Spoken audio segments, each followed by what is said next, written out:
Hello and welcome to Ballard Design's 101 series. My name is Rodger, your host. Chances are, if you ask an interior designer where to invest in your room, they'll tell you in high-quality seating, like your sofa. When shopping for a high-quality sofa, there are two areas to consider: the inside materials that you can't see, like the cushions, springs, and hardwood frame, and the outside materials, specifically your sofa's fabric. The fabric you choose can be one of the most important decisions you'll make when shopping.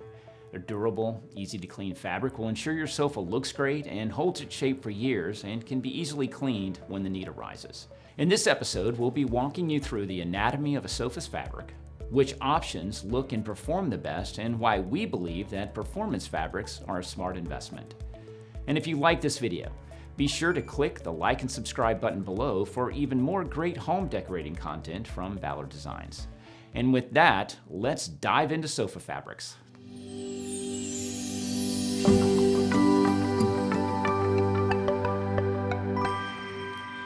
Before you can successfully choose a fabric for your sofa, you first have to understand how a fabric is made. Fabric is created by weaving threads together, and the tightness of that weave determines not just the way the fabric feels, known as the hand, but also its long-term durability. Tighter weaves are less flexible and more durable, whereas looser weaves sacrifice durability for softness. Before choosing your fabric, it's also important to look at the content or makeup of the thread, just as you would a piece of clothing. Often, sofa fabrics will have a blend of different types of natural and synthetic threads. These blends affect the way the fabric stands up to wear and tear over time. If you're spending a lot of time on your sofa, natural threads like cotton and wool have a breathability and softness that make them appealing. However, they break down more quickly and don't always stand up to stains. Conversely, synthetic threads such as polyester, acrylic, and rayon are more durable, easier to clean, and prove more stain resistant because they're solution dyed. In the world of sofa fabrics, solution dyed performance fabrics sold under brands such as Sunbrella and Inside Out are dyed all the way through, making them stain and UV resistant and ultimately easier to clean. To understand solution dyed threads, think of a carrot. It's orange on the outside all the way to the core. A traditionally dyed thread, however, is more like a radish. The dye is on the surface and does not go all the way through to the core. Now that you understand a little more about the anatomy of fabric, let's go a little deeper with some real-world examples. All right, well, now we're going to put our fabric to the test, and we have a few fabric swatches here. These are performance fabrics, and we're going to be applying some of our common household stains to this fabric and see how easy it is to take it out. And what we're going to be applying here today is a little ketchup, got that here, a little common soil, a bit of red wine, because we know that happens from time to time.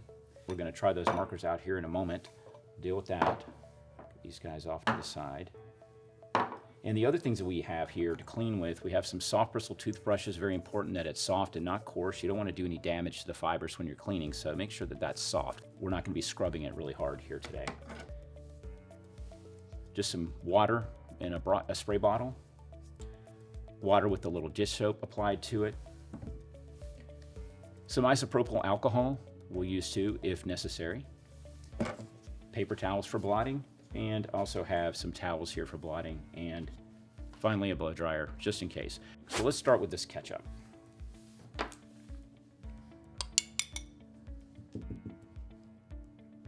So we got the ketchup. You can almost see that it's floating on the fabric already. So the first thing we're going to do here is we're going to wipe that out. So paper towels.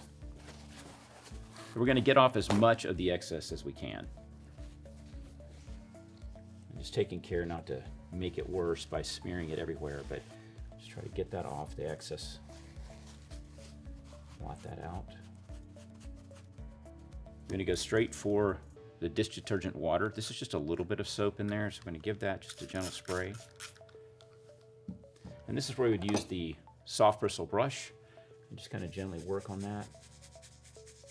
And the idea here is not to be pushing the ketchup down into the cushion or the batting below this if you're working on a piece of upholstered furniture, which you would be.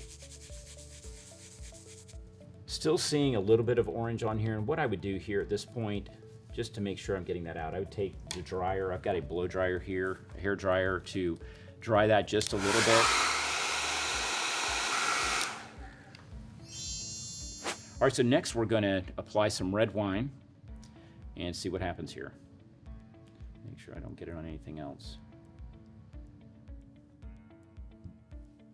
All right, so just set the glass on it because that could happen too. So again, we've got the red wine. You can see that it's on the surface of the fabric. It's almost rolling around. It's not actually going into the actual fibers. And to blot that up with a paper towel. Again, not to put too much pressure on it, but just want to get that off the surface. And it's a miracle because I think that pretty much the wine is gone. So let's move on to soil. Soil happens, we have animals, we have our pets in the house that maybe jump up on the sofa, they've been outside, it was raining, we didn't know to clean their paws or we forgot. And so this happens. Shoes, perhaps little kids who jump up on the sofa, all part of life. That happens. So again, in a case like this, you're probably going to use a vacuum to clean some of that off is what I would do. I'm going to put it over here to the side. But I'd vacuum off the excess soil that's on there, remove it. Just kind of blot that loose stuff.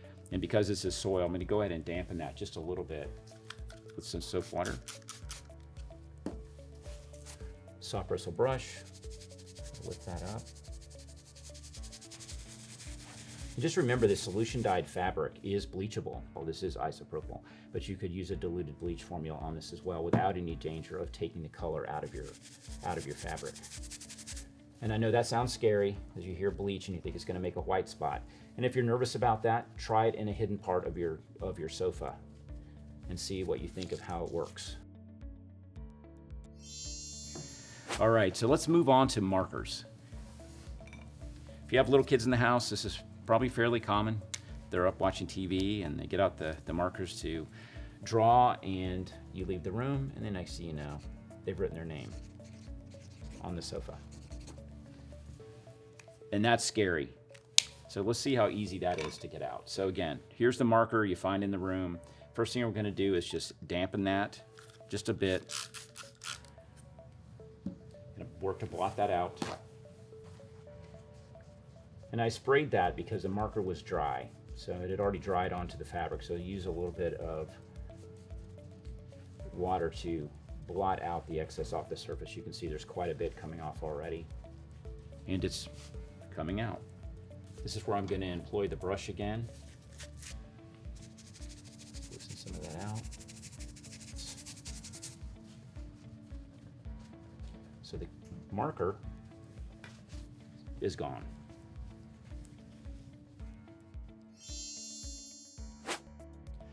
Now that we put solution dyed fabrics to the ultimate test, we hope you're just as convinced as we are that they're the best long-term investment that you can make in sofa upholstery.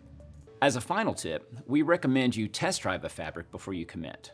We sell all of our fabrics by the yard, so order a yard.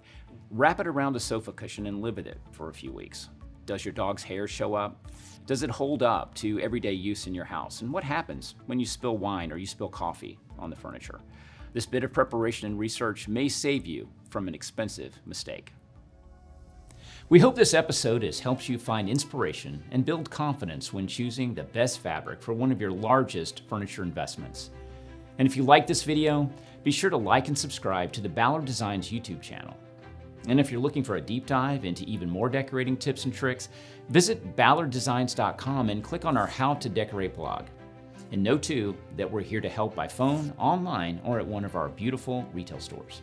Until next time, I'm Rodger, and happy decorating.